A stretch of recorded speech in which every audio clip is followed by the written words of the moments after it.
If there is one word that surfaces in the gospel for today, it is disappointment. More than disappointment, it is frustration. When you give your very best and then you harvest nothing. When you give your very best and you harvest a whirlwind. When you give your very best and you harvest terror and violence against you. Who does not know disappointment? Who has never been frustrated? Who has never been hurt after loving?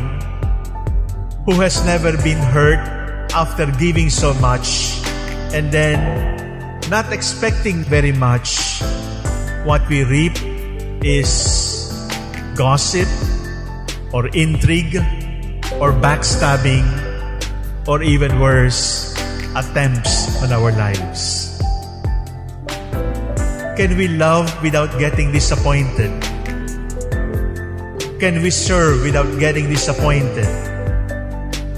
And the answer, my dear brothers and sisters, is we cannot love and not be disappointed.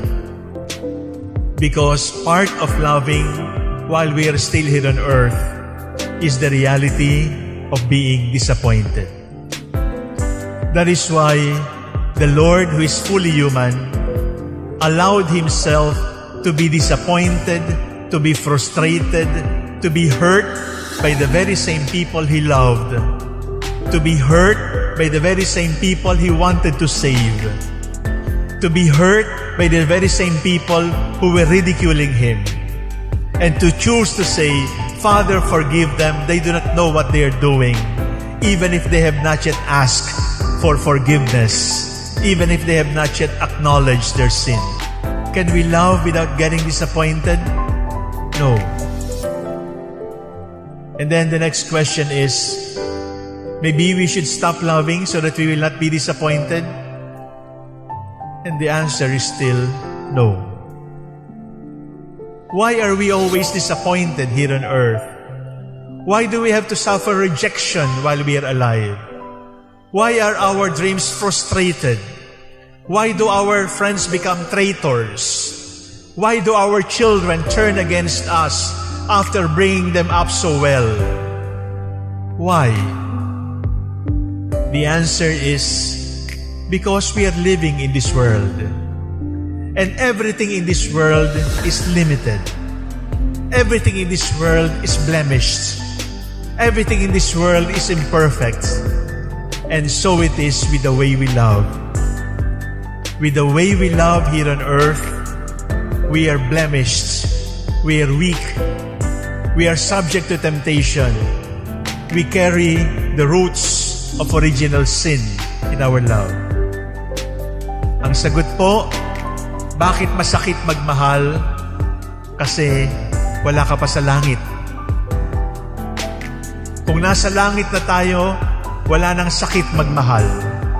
Habang tayo ay nasa sa lupa, mayroong sakit ang pagmamahal. Mayroong disappointment ang pagmamahal. Sapagkat hindi pwedeng mapuno ng kahit sinong tao o kahit anong pangyayari yung ating pagnanasa na mahalin. There is no one, there is nothing here on earth who will ever be able to satisfy our longing, our deep longing to be loved. So what should we do? First, you have to accept that part of loving is being disappointed by your beloved. You just have to accept. But in addition to accepting that part of loving is being disappointed by your beloved, you must also be honest enough that you have disappointed those who have loved you. You must be humble enough to acknowledge that you have disappointed, you have hurt, you have blemished the love of those who love you.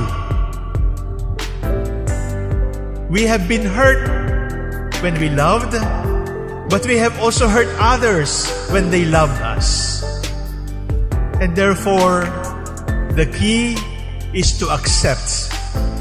To accept that our love is imperfect, and to accept that the love we will receive will also be imperfect, because this is still earth. We are not yet in heaven. The second thing that we must do if we are so disappointed is to grieve. Cry. Walang masamang umiyak. Ilabas sa luha, sapagkat ang luha nakakalinis ng ating kalooban. Ang luha ay lumalabas sa ating mata, pero pag lumabas ang luha sa ating mukha, nililinis din niya yung sakit ng ating kalooban. Cry. Because if you will pretend that everything is all right, if you will pretend that you're not disappointed, that you're not frustrated, that everything is all right, you're going to build resentment. You're going to build the attraction of revenge. That sooner or later, you will just get cynical and not love at all. The first is accept. The second is grieve. And the third is try again. Try again. If you are looking for a partner who will always be exciting, do not look at anyone, because there will be moments when we will not be exciting, when we will not be pleasurable, when we will not be happy to love, and we will not be happy to share love. If you're looking for a companion who will never disappoint you, who will always be exciting for you, you are not looking for a living creature. Because for as long as we are here on earth, our love will always be disappointing and frustrating, blemished and hurting. 3 words to do, my dear brothers and sisters. If you have been disappointed, if you have been hurt by those you love, accept. Accept that love is like that. And accept that you are like that too. That you have been hurt and you have also hurt. And everybody has been hurt. And everybody has hurt somebody sometime in this life. Grieve. Let your soul be cleansed by the tears from your heart. If there is a lump in your throat and you are tempted not to love at all, cry. Cry with the Lord. Cry over it, because crying will clean you. But don't cry forever. Start again and keep on trying. And believe me, you will get hurt again. And believe me, you will cry again. But just keep on trying and trying and trying until that day comes when we breathe our last and we can say, I have loved, I have hurt, I have been hurt, I have been sorry, I have grieved, I will try again. And in heaven, we can love without disappointment. We can love without frustration. We can love without pain. Because we will be seeing the face of our loving God.